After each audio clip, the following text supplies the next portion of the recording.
మీరు టెంపుల్ చుట్టూ ఊరుండడం చూసుంటారు, కానీ ఇక్కడ టెంపుల్ లోనే ఊరింది అదే శ్రీరంగం. 156 ఎకరాలున్న ఈ temple world largest Hindu temple. 81 ఆలయాలు, 39 మండపాలు, 21 గోపురాలు, 7 ప్రకారాలు కలిగిన ఈ ఆలయాన్ని చోళులు, పాండ్యులు, హొయసల మరాఠా, విజయనగర సామ్రాజ్యపు రాజులు కలిసి తరాల పాటు నిర్మించారు. అదే మన తమిళనాడులోని శ్రీరంగం. శ్రీరంగం అంటే ప్రతి ఒక్కరికి గుర్తొచ్చేది రాజగోపురం. ఎందుకంటే 13 అంతస్తులు, 236 అడుగులు ఎత్తులో ఉన్న ఈ రాజగోపురం ఏసియాలోనే అతి పెద్ద గోపురం. అయితే ఇది నిర్మించడానికి దాదాపు 400 సంవత్సరాలు పట్టింది. కలియుగ వైకుంఠంగా పిలువబడిన ఈ ఆలయానికి ఒక విషాదమైన చరిత్ర కూడా ఉంది. 13వ శతాబ్దంలో అల్లుద్దీన్ ఖిల్జీ జనరల్ అయిన మాలిక్ కాఫీర్ ఈ గుడి పైన దాడి చేశారు. ఇక్కడ భక్తులు, పూజారులు ఉత్సవ విగ్రహాన్ని తిరుపతి గుడిలో దాచి వారిపైన పోరాడారు. అప్పుడు గుడి రణరంగంగా మారింది. దాదాపు 13,000 మంది హిందువులు మరణించారు. ఇక్కడితో ఆగక మాలిక్ సైన్యం బంగారు విగ్రహం కోసం వెతకగా వాళ్ళని డైవర్ట్ చేయడానికి విలయ్ అనే దేవదాసి డాన్స్ చేస్తూ ఆ సైన్యాధికారిని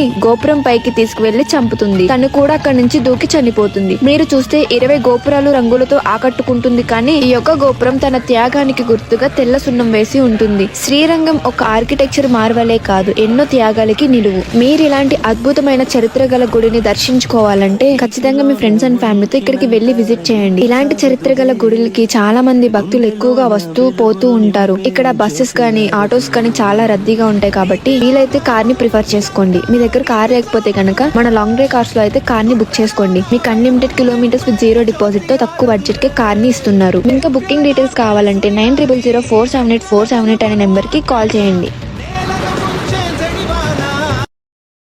Download ShareChat.